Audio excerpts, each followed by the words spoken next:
नमस्कार मित्रांनो, स्वागत आहे आपलं या एका नवीन व्हिडिओमध्ये। आपण एक सिरीज चालू केली आहे 2024 साठी बेस्ट म्युच्युअल फंड्स।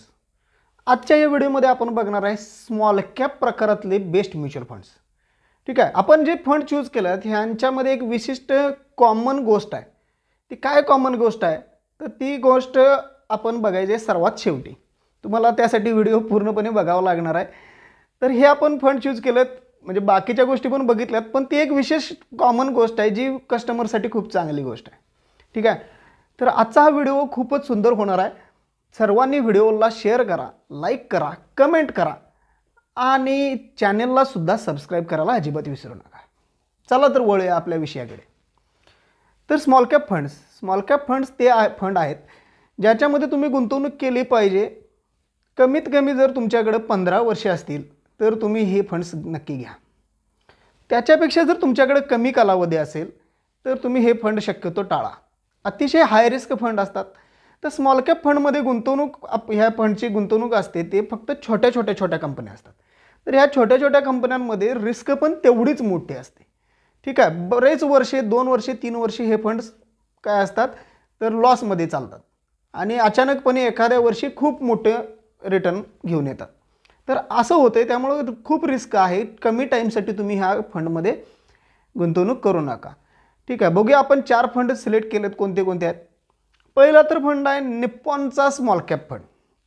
आता निप्पॉनच्या स्मॉल कॅप फंडमध्ये सगळ्यात आपण सुरुवातीला पहिली गोष्ट बघतोय ती म्हणजे काय तर क्रिसिल रँक। तर याची क्रिसिल रँक आहे बघा 4 स्टार आहे। याचा NAV बघितला तर 139 रुपीज आहे। याचा एक्सपेन्स रेशो बघितला आपण तर 1.5% आहे। आता कॅटेगरीचा ॲव्हरेज आहे 1.58 1.6 म्हणा 1.50 आहे। याची फंड साईज बघितलं तर 43,800 कोटीचा हा फंड आहे। ठीक आहे, याचा जर 5 वर्षाचा रिटर्न बघितला तर जवळपास 29% दरवर्षी यानं रिटर्न दिलेला आहे। या कॅटेगरीमध्ये याची रँक 3 नंबर आहे। रिटर्नमध्ये 5 वर्षाची रँक आहे 3 नंबर। याच्यामध्ये जवळपास 203 स्टॉक आहेत। ह्या फंडमध्ये 203 वेगळ्या प्रकारचे स्टॉक आहेत। याच्यामुळे जर रिस्क रेशोज आपण बघितलं तर ह्या कॅटेगरीचं स्टँडर्ड डेव्हिएशन आहे 15.54% आणि ह्या फंडचा स्टँडर्ड डेव्हिएशन आहे 15.66%। ह्या फंडचा बिटा बघितला तर 85% आहे आणि कॅटेगरीचा बिटा आहे 0.82%। शार्पी जर बघितला तर फंडचा शार्पी आहे 1.97 आणि कॅटेगरीचा शार्पी आहे 1.60।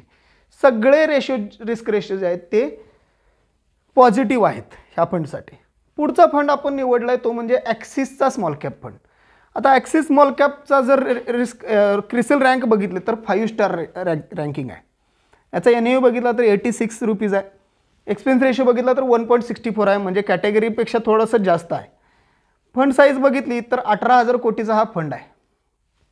त्याच्यानंतर जर याचा रिटर्न बघितला तर लास्ट 5 इयरचा रिटर्न आहे याचा 27% CAGR। याची रँक आहे 5th। निप्पॉन होता 3rd नंबरला, हा आहे 5th नंबरचा। त्याच्या पुढे जाऊयात। याच्यामध्ये स्टॉक आहेत बघा 108 स्टॉक आहेत। याच्यामध्ये स्टँडर्ड डेव्हिएशन बघितलं तर या फंडचं स्टँडर्ड डेव्हिएशन 12.19% आहे। या फंडचा बिटा बघितला तर 0.64 आहे। कॅटेगरीचा आहे 0.82। शार्पी रेशो जर याचा बघितला आपण तर शार्पी रेशो आहे 1.81। याच्या पुढचा आपण फंड निवडला मित्रांनो तो म्हणजे टाटाचा स्मॉल कॅप फंड।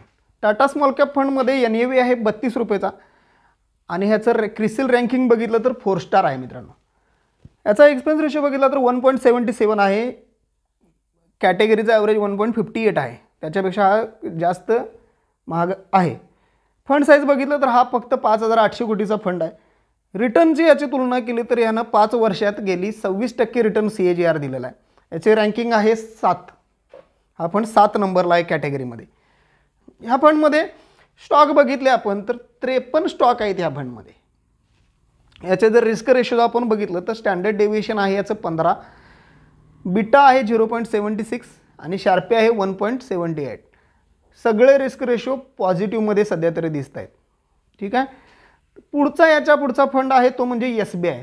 याचा क्रिसिल रँक बघितलं तर 3 स्टार आहे फक्त आणि ह्याचं NAV बघितलं तर 144 रुपीज याचा NAV आहे।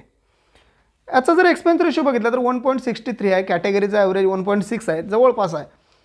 फंड साईज बघितलं तर 23,000 कोटीचा फंड आहे। सगळ्यात मोठा स्मॉल कॅप मधला हा फंड आहे। सगळ्यात मोठा नाही, निप्पॉनपेक्षा छोटा आहे, पण मोठा फंड आहे. 23,000 कोटीचा फंड आहे.